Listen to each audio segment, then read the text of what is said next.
Si Senator-elect Soto ay nagpapatunay na hindi kumporme si Pangulong Marcos na ituloy ang impeachment trial laban kay Vice President Sara Duterte. May pag-uulat dyan si Bombo J.C. Galvez. Nagpapatunay daw si Senator-elect Vicente Soto III na hindi pabor si Pangulong Ferdinand Marcos Jr. na ituloy ang impeachment trial laban kay Vice President Sara Duterte. Ayon kay Soto, noong panahon ng kampanya ng Alyansa para sa Bagong Pilipinas, nagkaroon sila ng pagkakataon na makausap ang Pangulo at anya, hindi ito inclined o conforme sa paglilitis. Paliwanag anya ng Pangulo rito, posibleng makagulo ito sa takbo ng ekonomiya.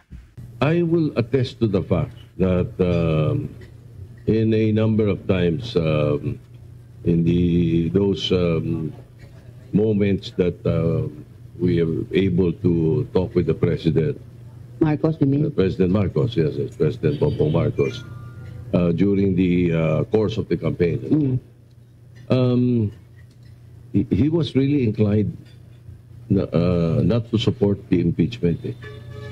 I believe yung sinabi niya noon na akala makagulo sa takbo ng ekonomiya, ng gobyerno.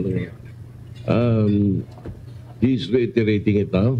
Well, I agree because yun ang nakita ko, narinig ko sa kanya yan. I can attest to the fact that he really means that he is not in favor of the impeachment process at this point. Hindi naniniwala si Marcos Jr. na magdudulot ng kaguluhan sa politika ang paglilitis laban kay Duterte. Muli rin niyang binigyan diin na hindi siya pabor sa pagsasampa ng impeachment sa pangalawang Pangulo. Target na sa Hulyo 30 o pagkatapos na ng State of the Nation Address o SONA ni Pangulong Marcos simula ng impeachment trial laban kay VP Sara.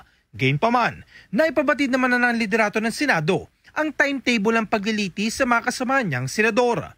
Inabiso na rin ni Escudero si House Speaker Ferdinand Martin Romualdez at ang nasasakdal na si VP Sara ukol sa ginagawang paghahanda ng Senado para sa impeachment trial. Para sa Bombo Network News, ako si Bombo J.C. Galvez nag-uulat para sa #1 and most trusted radio network in the country, Bombo Radio Philippines Basta Radio. Bombo!